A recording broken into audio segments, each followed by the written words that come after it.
Joining us first is Daniela from Penola, and she'll be talking about flipped learning in a secondary environment. Please give Daniela a very warm welcome.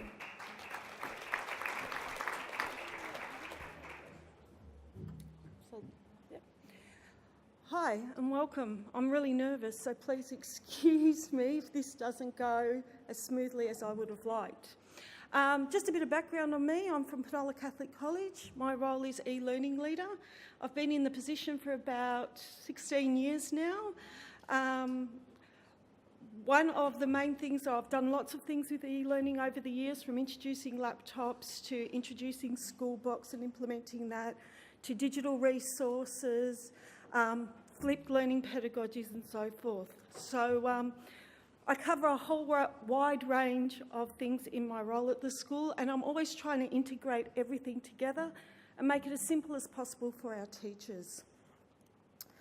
So I guess when we're talking about the flipped learning pedagogy, and this has been around for a very long time now, it's something that we thought was a really new idea, and it came about with this idea of changing from the industrial classroom and the industrial way of teaching to flipping it. And so I guess many of us, when we first heard about this, great, kids love watching television, we'll just flip it. We'll just get them to watch the videos at home and they'll do more work in the classroom. And so everybody had this idea that flipping the classroom meant do the work at home and maybe we can do something in the classroom other than actually teach the content, which sometimes that's all we feel like we're doing. We're teaching the kids, you give them homework, they don't do it, and you spend your time going over the content. Let's give them some information about the content at home, you go and do the research, and we do the activities in class. But the more and more people investigated this pedagogy and tried to implement it, it's actually not about that, and it's not about simply flipping the classroom. It's about having a better look at what we do at home and what we do in the classroom and how we can better assist our students in making best use of that to meet their individual needs and ensure that they meet their learning outcomes. So now it's about prepare at home, do some work in class, collaborate with that, and then consolidate it again when you get home. Again, all the studies say all the same thing about the traditional classroom and the flipped classroom. So when we're talking about the flipped classroom, and I don't like to call it the flipped classroom anymore because I think it can be applied in a lot of areas, not just in our classrooms. So we really need to think about calling it flipped learning. And it's not a methodology, it's an ideology. Okay, it's an idea about how we can change what we're doing in our classrooms. And really, the more I talk to people and what they're doing and how they're using it, it's a little bit different for everybody, okay? So, again, back to this idea that it's we're flipping things around, we're changing things the way we're doing. It's more than that. It's more about how do we ensure that all our students, based on their different needs, are meeting their learning outcomes. It's about changing the culture of our learning environment and what you do in the classroom, and how are we using and implementing this idea of 21st century skills. Over the last 16 years or so, I've heard a lot about, we've got to teach our kids about the 21st century skills. How do we prepare our kids for the 21st century skills? 21st century skills is all I hear about. But how are we actually implementing those in our classroom? And how are they visible in our classroom and what we're doing? There seems to be not a lot about that. So one idea about flipping the learning environment, and it's been made possible and easy to do because of this introduction of ICT and because of all things like our learning management systems like Schoolbox, our digital resources that are out there, the idea of e-resources or e-books are now videos. It's made it easier for us to implement those in the classroom. And please don't get me wrong, this is actually going to make it harder for teachers initially. It's not a simple thing that, oh, I'll just flip it around, I'll do no preparation for the class. You actually have to prepare more. But once you've got the preparation done, the rewards and the benefits that you get from it are amazing. Whoops, what have I done? So basically what we're actually doing is changing this whole culture from teacher-centred to student-centred. Okay, so that we're making ourselves available to our students with the questions and the help they need at a time when they need it. When they're at home and doing the learning, there's no one there to help them. So the benefits. We want to change this idea and make students more responsible for their learning. And if we can do that, you'll find that the rewards will be of greater value. It allows for better collaboration between teachers and students. Provides opportunity for students to learn from each other, to learn at their own pace, which for some kids is really invaluable because they find it really hard to keep up when everybody's at the same pace, and especially if you've got a teacher like me who gets nervous that when we've got a deadline to meet, we're not meeting the deadline, so I'm going in class and I'm going 100 miles a minute like I am right now, and they're just, I give up, miss, I don't know what we're doing. It allows for differentiation in the classroom, and I know I don't do this very well, and I think that it's something that I need to continue to prepare for and implement within my classroom. And one of the biggest things, it allows for students to question and be curious about their learning and investigate more about the things that are of interest to them so that they better achieve what they need to do. And it's more engaging. And this big thing that sometimes we don't do very well, but it provides greater opportunities to get student feedback and to provide feedback to your students. So, when I was thinking about this idea of flipped learning, and as I said, we've done a lot of talking. Some people implemented it one way, some staff members implemented it another way. And we talk about using this learning management system for our whole community, and our whole community is more than just our students. So how could we look at ways that it could be of benefit to our whole community, including our parents? So one of the things that we actually do is with our topic or unit pages, as many people call them, we open them up to our parents. All the resources that we would use, regardless of what class or what teacher you have, are on those topic or unit pages. We encourage our parents to go and have a look at those videos, those resources, those learning activities, so that they can actually get involved in their learning. Okay, so that they know what's going on and they're actually saying, how can I help you with your learning while you're at home? So some of the ways in which we've done this, we've had one teacher, an English teacher, who came up with this idea, got right into flipped learning from the very beginning and started developing his own vodcasts, which is shared with the whole English department. So every night, students had to go and watch the instructional videos about how they, for example, write poetry.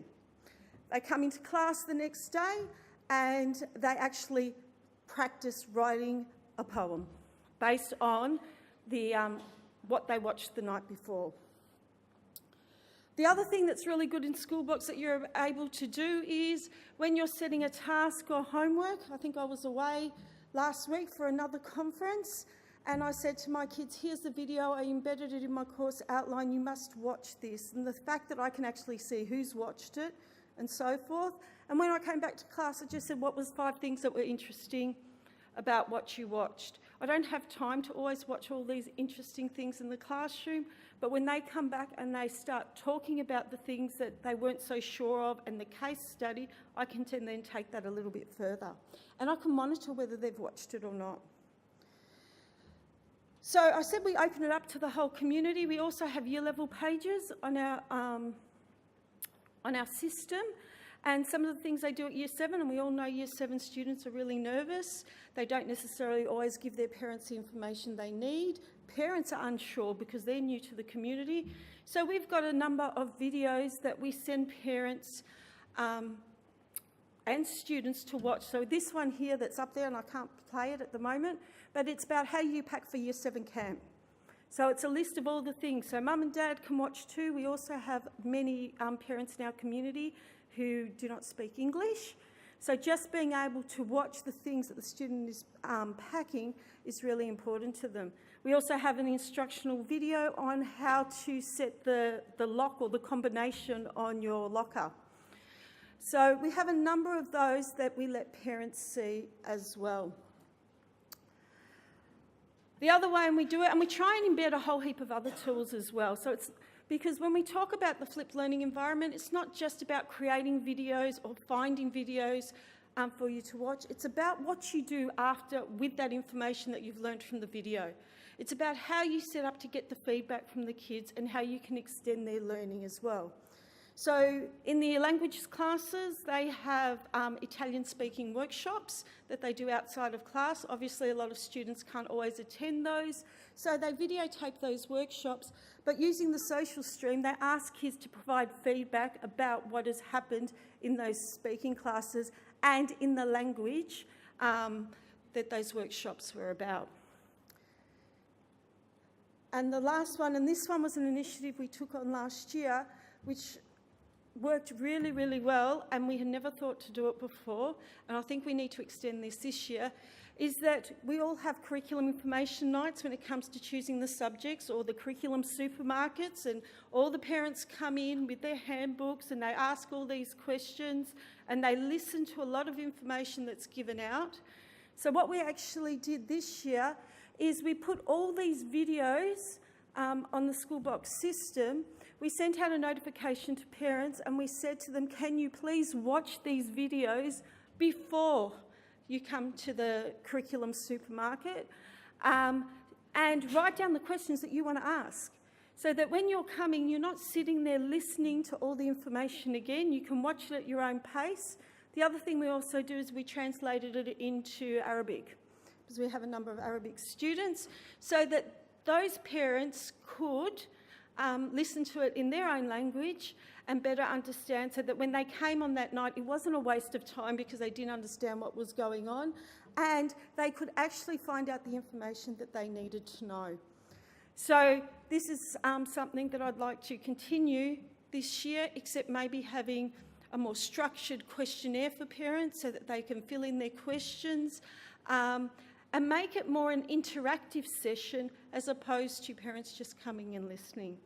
So they're just some of the initiatives that we've taken on to improve our flipped learning classroom or our flipped learning environment. Obviously, different teachers implement it in different ways within our school. Thank you. Fantastic. Thank you so much, Daniela. Nervousness did not show through at all. No. Brilliant job. Well done. Thank you. Now I'd like to ask Aimee Shackleton, please, to come up to represent the primary sector.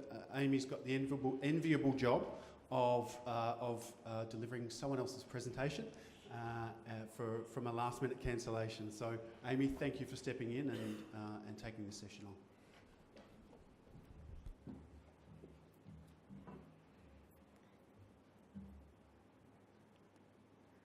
Thank you, and thank you for having me today. My name is Aimee Shackleton. I'm the Head of Digital Technologies at Mentone Girls Grammar School. My email address is up on the screen if you'd like to contact me, and my Twitter is also up there at Aimee Shack. I'd just like to give you a bit of a background about flipped learning. One of the reasons I've been invited to present here today. I am heavily involved with the Flipped Learning Global Initiative through John Bergman in the US. I'm one of the international faculty members with that group, and that means that I get to support teachers around Australia and internationally around the world with beginning their flipped learning journey.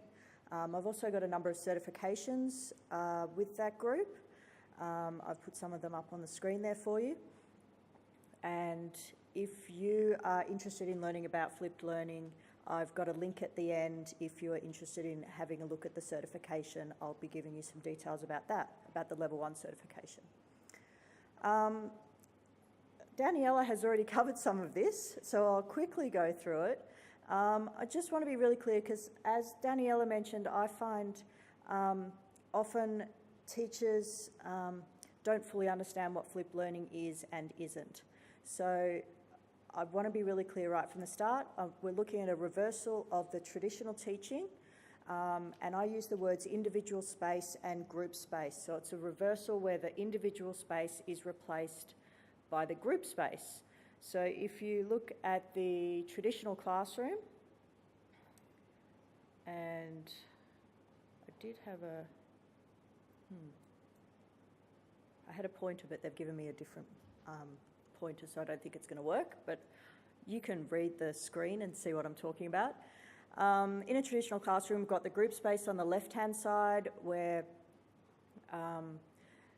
the students are sitting in lecture style listening to the teacher present content for some of the class. I know we don't all have classes that look like that all of the time, but that is the traditional model for school that we're working with. And then we have the individual space at home where students are sent home after learning the content during class time. They're sent home to practice the skills, either work through maths problems or practice writing an essay or something like that. In a flipped classroom, we replace and flip those two around. So we end up with, in the individual space on the right-hand side of the screen, the students first engage with the content at home. So it could be through videos, or it could be through readings or other ways to get the information across to students. And then when they come to school, they've already pre-prepared with all the knowledge that they need, and they can either work collaboratively. Using a flipped learning model gives you a lot more time for active learning strategies and doing those things that you'd never quite have time to do in your normal classroom. But also individual work where students can work on their maths problems or work on writing their essay, but they've got their peers and their teacher there to help them if they stumble. What we find in the traditional model is that students who try to do work at home by themselves, traditional homework, often don't have someone at home to support them. And I know Daniela mentioned that as well. I do want to put it out there, flipped learning is not all about the videos. It doesn't have to be a video for the pre-learning in the individual space. And I've got a quote from Dr. Patricia Cross from the University of California, and the research is just starting to show that active learning is the grand meta principle that brings everything together, and flipped learning is the vehicle to help you use more active learning in your group space teaching classrooms. So I'm going to try this and hopefully it would work. I'd like to hear from you. I'm hoping that not many people in here think that lecturing is the best use of your face-to-face class time. First of all, I'd like you to have a chat to the people around you. And can we click on the online link, please? Crossing my fingers this is going to work. So I'd like you to go to menti.com and type in that incredibly long code, which wasn't that long a second ago. I do apologise. The link seems to have changed slightly. And it will ask you for 1 or 2 words to fill in about what you think the best use of your face-to-face class time is. So think about all those things you'd love to have time to do if you had enough time and you weren't spending so much time working on. Yeah, fantastic. We've already got collaboration, connecting with students. So this is a live document that's going to keep updating.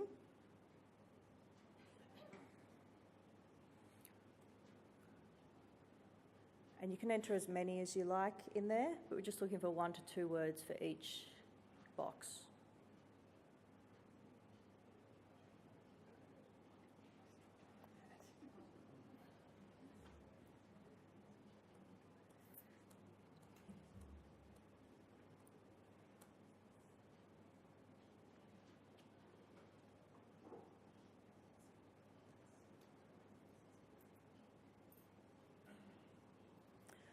Okay, so this is a word cloud. It's going to keep updating.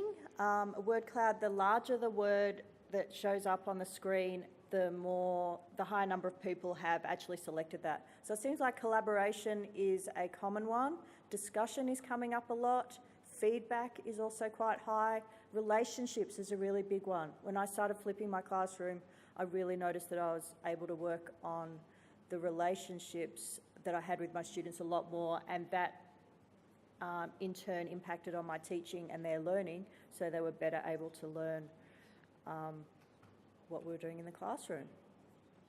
Reflection is coming up.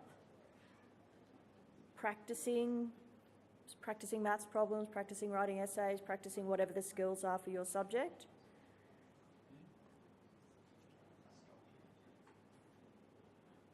Questioning. Awesome, I love it. I'll get a final view of this and put it up on the slides that you'll get access to later if you'd like to have a look at it. Here are, can we go back to the PowerPoint, please? Thank you.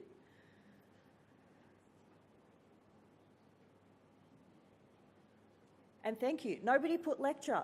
Nobody put that we need to be standing up there lecturing in our face-to-face class time.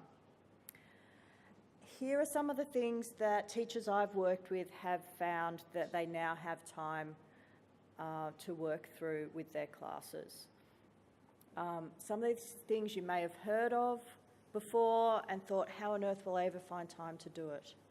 Genius Hour, PBL, project-based learning, Socratic seminars, things that take a lot of time, long-term projects, more open-ended tasks and problems, mastery learning, peer instruction, more differentiation, and Daniela mentioned about differentiation as well, and definitely self-directed learning comes into it. So these are just some ideas, and you came up with even more ideas on that word cloud, which was awesome. I'd like to share with you now how we've been working with flipped learning in the primary school at Mentone Girls Grammar School. So our aim is to be the person on the right-hand side of the screen with the perfect flip going on. This is a Year 5 class that I'm going to share with you. They worked through and created a course builder course for a science fair unit which went for an entire term. We are a PYP school, so it is based on the PYP curriculum model, and I would like to reference the teachers who wrote and taught this unit, Olivia O'Connor and Camilla Gaff, who can't be with us today, but it is all of their work. I'm just presenting how it was set up. So this was our original course page that was set up. This is for last year's science fair. Obviously, it was for term 2 last year. And you've got on the right-hand side the units that we set up. And those are based on the PYP units of work, tuning in, finding out, sorting out, going further and making connections. So rather than go through all of the content for all the different possible science fairs or science projects that students could come up with, this team helped create a course that students could work through at home to get most of the content they needed at home. So it opened up more time in the classroom for other more active learning tasks, and I'll talk about the tasks they did in the classroom in a moment. So looking at the tuning in, if we go through the tuning in the first unit, we had, and again I can't point to this, which is difficult. I'm just reading the top left hand under Learn About the Science Fair. So this box on the left hand side of the screen is the instructions to the students. So they needed to read the 2 handouts given today, and the handouts are on the right hand side, so they're all attached, they're all inside the course there. They needed to read the handouts and write a paragraph reflection at home. I'm not going to read through all of it, but there is more information there about what they needed to do at home. On the bottom right hand corner of the screen are extra links for them to go and find out further information. And this was a fully self-contained unit, so students could work through this at their own pace at home. We also had tasks set up for students, and you can see the first 1, 2, 3, 4, about 5, the first 5 with the tick boxes are the ones that are tasked that students, and we set it up so students could tick off when they've achieved different tasks. And then the final one is the tuning in final assessment that students submit in the due work, and they receive feedback on that task. This is what the mark book looks like, with the students ticking off their own work for people who haven't seen that before. The orange is when students have ticked off to say, yes, I've done that. And the green is when the teacher has seen the work the next day and ticked it off as well. So it's a really quick visual of where students are up to when you've got them working through at different paces and differentiated learning, and you can clearly see who's struggling and hasn't done anything and who's getting way ahead and might need some extension work. In the finding out section, we've got further homework, rewrite your question from last week's homework. You've got the files at the right-hand side for them to fill in and all the information contained in that unit. The tasks at the bottom again for the finding out section, and the assessment task at the very bottom for them to fill in and get some feedback from their teacher. The third section is the sorting out section, when they're starting to write the scientific experiment and think about the difference between a scientific experiment and a scientific model. Again, with the files that they need and all the information included in the course so they can work through that at home. That's the tasks for the one we're up to. I've just forgotten which one we're up to. The next one had some extra tasks on it. Making connections section. And I'm taking you back to the front screen. What we found when students were able to work at their own pace and work through these pages themselves was that teachers had a lot more time in class time for one-on-one conferencing, for working with students and actually giving them enough time to be able to help them and go through things, and to extend some of their knowledge and some of their ideas. Those questions that students would always come up with in the past, but teachers would kind of say, well, we don't really have time to go on to that because we have to do all these other things. If we put all the content into the individual space, then the group space can be for more active learning and other tasks.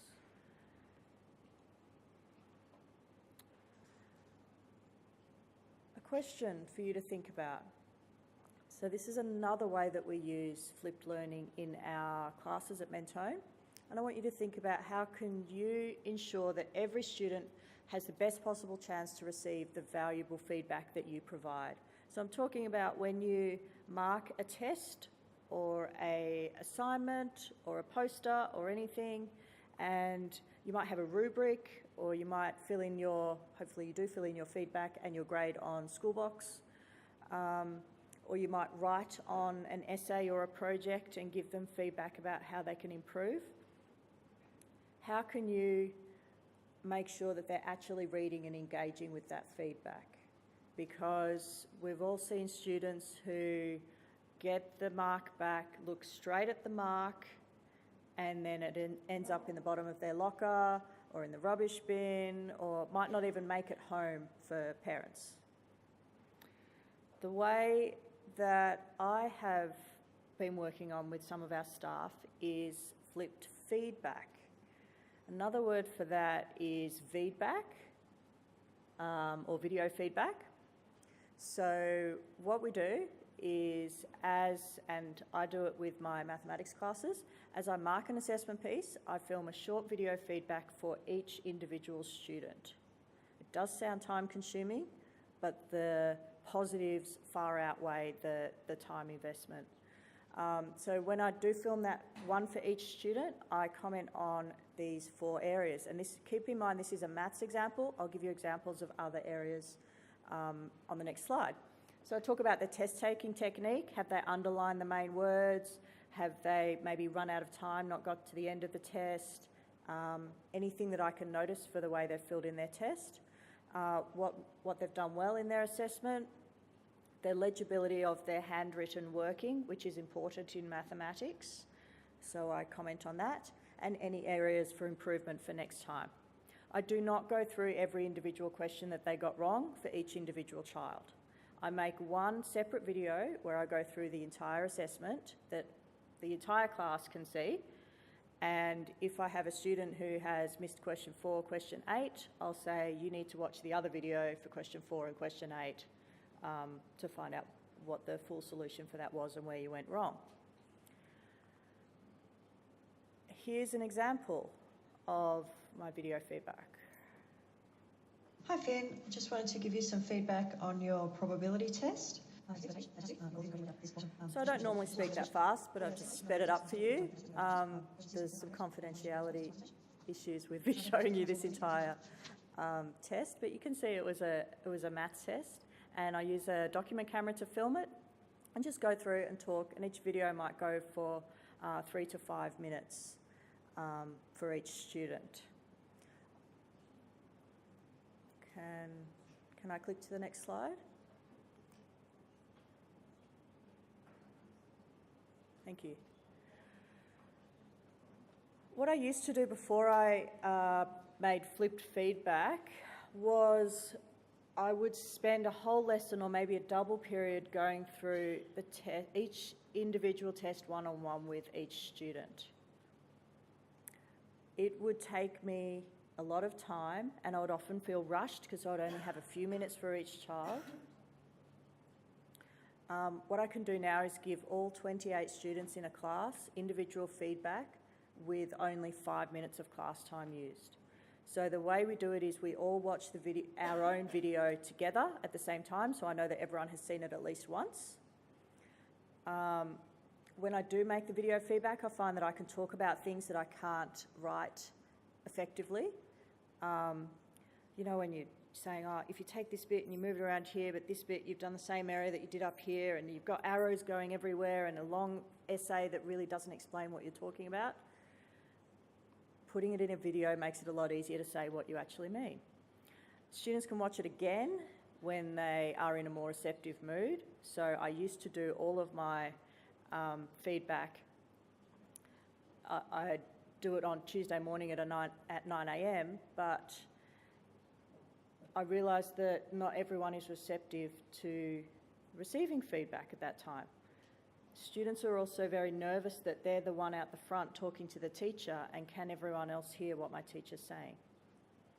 So if I put it in this format, the video format, students are more likely to watch it and re-watch it again and actually take on board the feedback I've provided. They can pause and rewind what I've said, which they can't do in real life. Yes, they can say, can you say that again, or can you give me more information? But I found with the old model, I would often be running out of time and I'd be rushing and saying, I'll try and see what I can do. I put a copy of the URL to the video onto the Schoolbox Markbook in the feedback section, so both parents and students can see the feedback.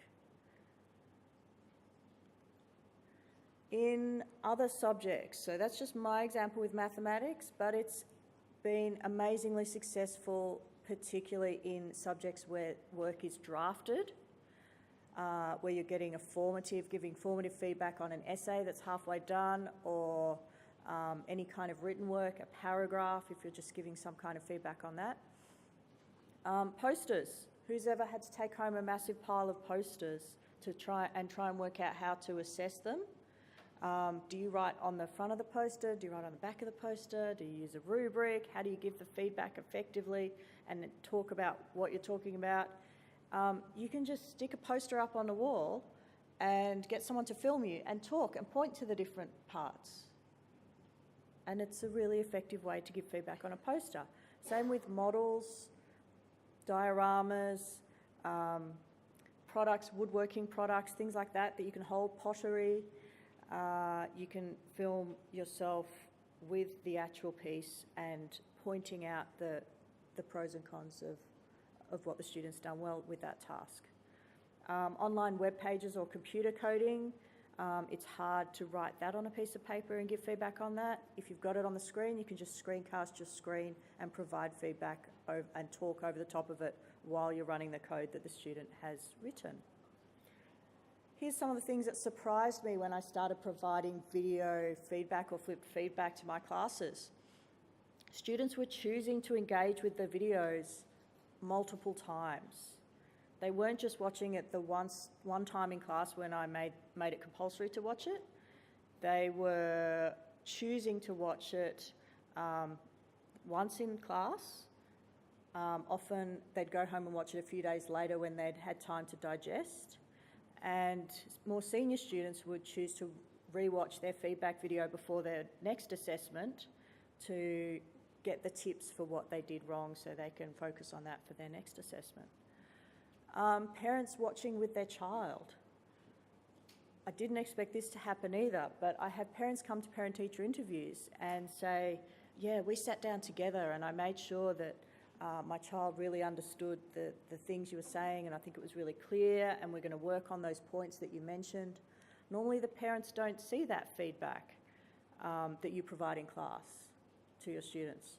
The other surprising thing that happened to me was that parents came to me and started saying how amazing I was as a teacher and that I was providing the most feedback that any teacher has ever provided for their child. I'm pretty sure that everyone in this room provides the same amount of feedback that I provide. The only difference I do is I film it and the parents can see it. So it's more visible for parents to be able to see it, and they automatically think that it's a lot more than what anyone else is doing. Unexpected. Student results and subsequent assessments increased dramatically, and that was completely unexpected for me as well. The students were actually taking on board the feedback I was providing. Before I used this method, I would always be saying, as a maths teacher, there's always things, you're always saying, show you're working, put an equal sign, write your working out properly. As an English teacher, there's things that you're always saying on every essay, on every feedback that you give. I found when I put these things in a video flipped feedback, I'd put it in once, and on a subsequent assessment, 90% of the class weren't making that error anymore. And it blew me away. It's the most effective teaching feedback giving strategy I've ever had in my career. And then the last one is students keep asking for more and more and more. Now you can't, it is time consuming, you can't, and I don't do it for every assessment piece. I choose the main ones and the ones that I really want to give some feedback on.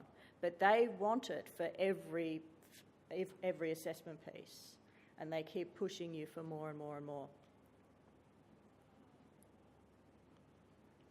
I just wanted to put up here, because I often have people asking about the technology that I use. So I use a document camera to film that example that I showed you. This is an IPEVO USB document camera, $199. All it kind of looks like this microphone. The camera's in here. You put your work down on the table, and it just films looking down at the table. It's portable. It's about the size of this microphone. And I find it really useful. So there's information up there if you're interested in getting one. Here is some information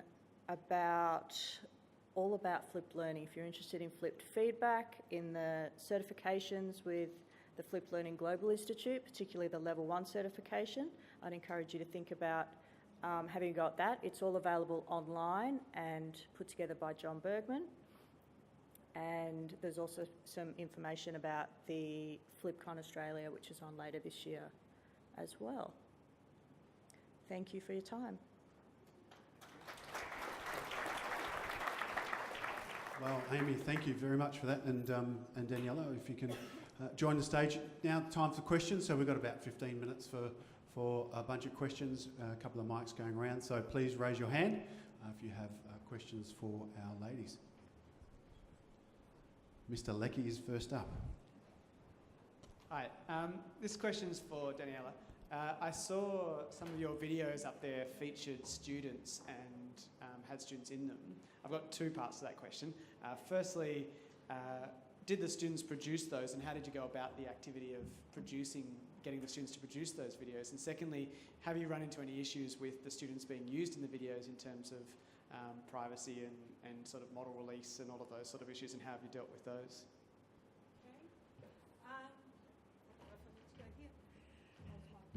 Oh, is it? Doesn't matter. Those videos with the students about packing, that was organised by the coordinators, and so they worked together with the teacher in putting that together. So it wasn't just student directed; it was more a collaborative activity. Because it's only going out to our community, and all the kids sign a release about their photos being used within the school community. That's how we got around that one. So, does that answer the question? Yes, thank you.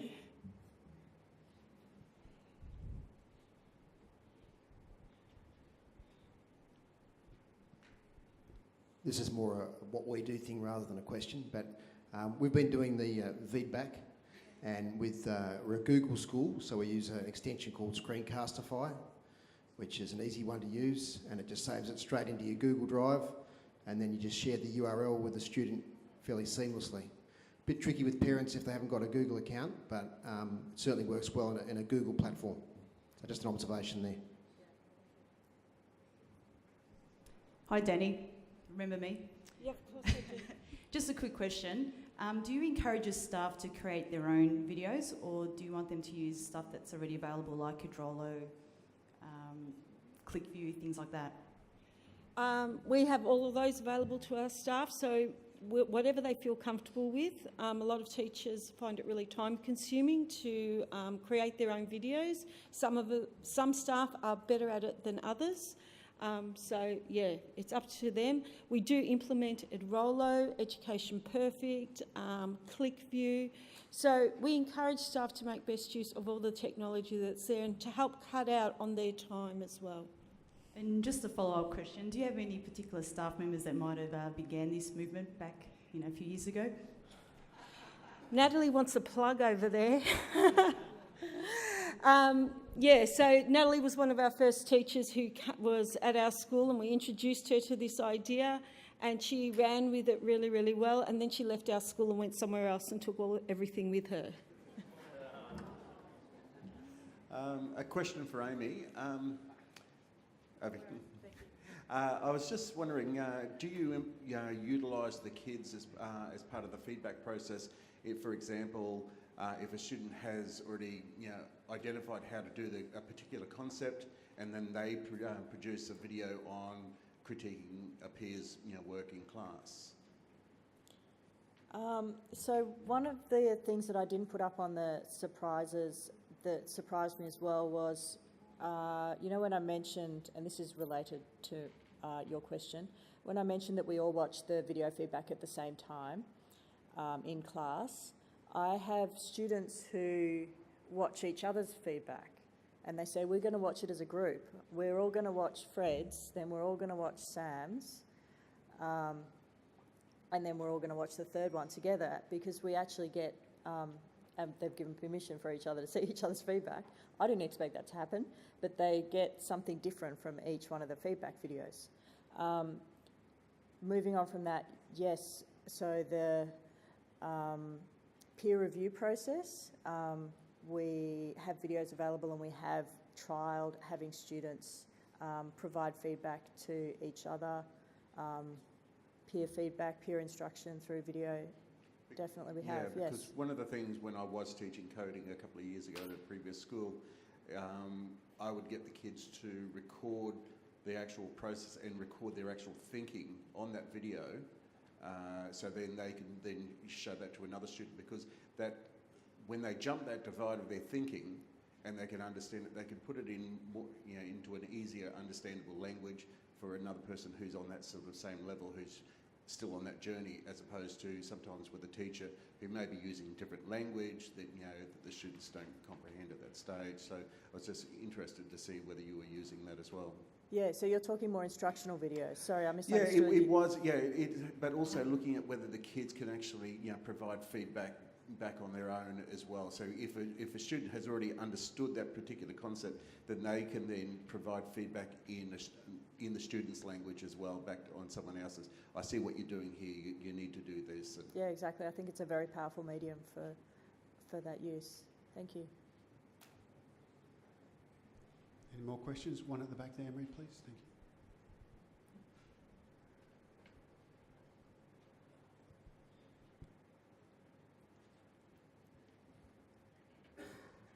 Hi, this is for either of you. What do you do, or how do you get around the problem of handing out a task to do or a video to watch or something before the next lesson, and then you turn up for the next lesson and only maybe half the class have actually done the task that you set them to do at home? That's a problem I've had a lot. You can go. Okay, you start.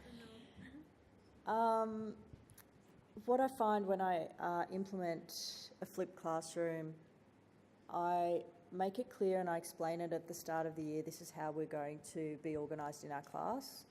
And maybe the first time I might have some students who don't do the work, but they quickly find that it's difficult for them to engage with the active learning tasks that we're doing in the group space the following day. And I actually find that students find the flipped homework and pre-work that they do in the individual space, they can see a direct link between how they're going to use it in class tomorrow. So they quickly learn that if they don't do the homework the night before or the pre-work, then they won't be able to engage in the classwork.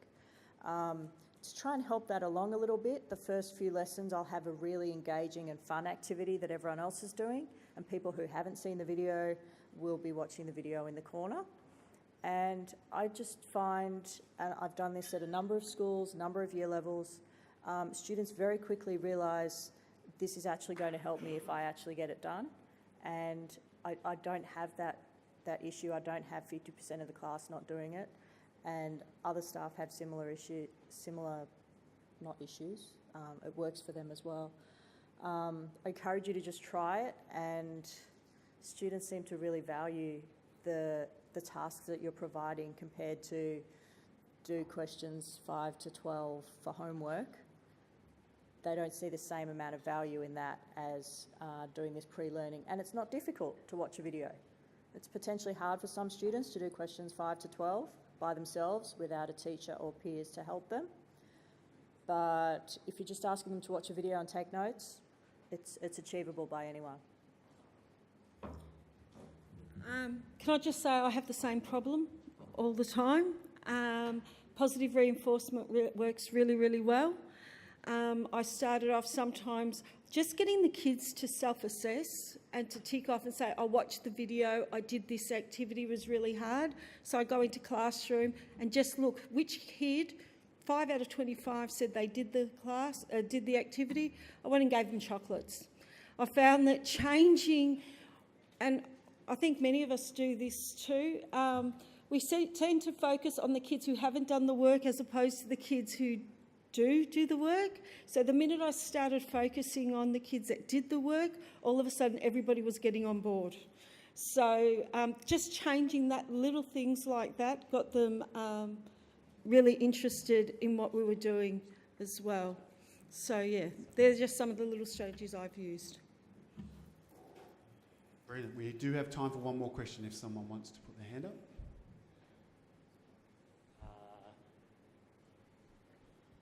It's hard to tell which one. Sorry, just a quick comment for those that can't afford a document camera. If you have an iPad at school, for about $25 on Amazon, you can get a clamp that fixes to your table, and it has like a bendable arm, and you can mount your iPad to it. And there's plenty of free apps that can act as a document camera, and you can actually then record even like drawing on top of the actual thing. So for science experiments, you can use the app to draw and do diagrams and stuff on top of it. So yeah, for a $25 solution, if you've already got an iPad, have a look on Amazon.